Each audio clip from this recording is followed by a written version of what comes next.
Hi everybody, my name's Douse, welcome to Douse Rail, and today I want to show you one of the first trains I ever got in my N-Gauge collection.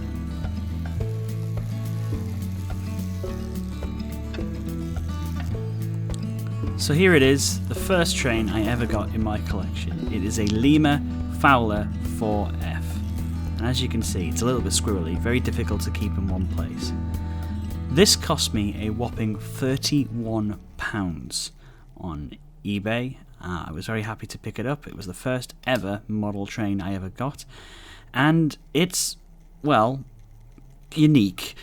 The first thing to notice about the locomotive is all of the engine, all of the power comes from the tender at the back, so it pushes the front of the locomotive. It's not exactly very pretty either, mainly black, and as you can see, the detail is kind of lacking. So there it is, Lima, Italy at the bottom. And, you know, fairly rugged.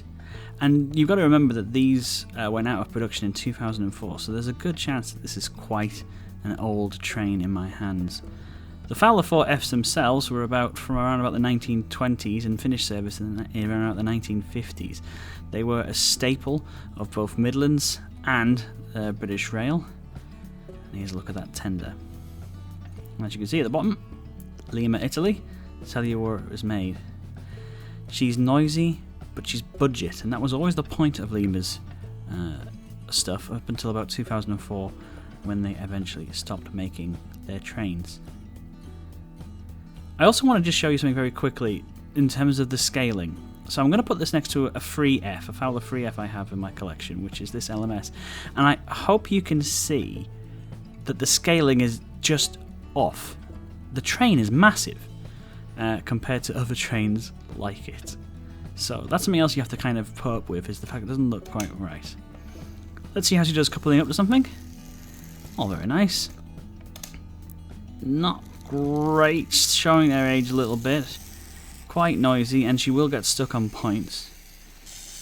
But she does the business, and she does look very nice going around my little model I've got here, my little set.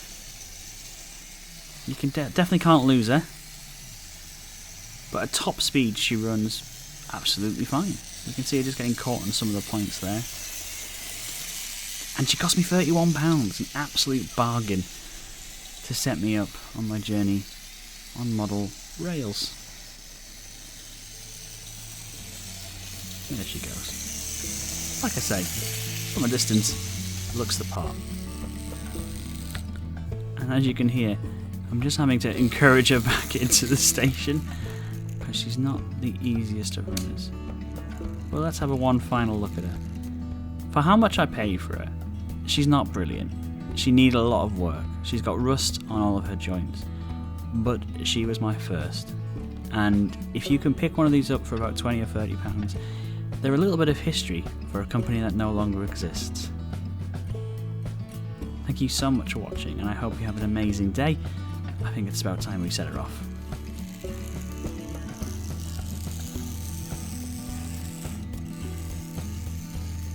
Thank you for watching Douse Rail, where we talk about N-Gauge and how I got into N-Gauge Rail. If you enjoyed this, click like, subscribe, and leave a comment.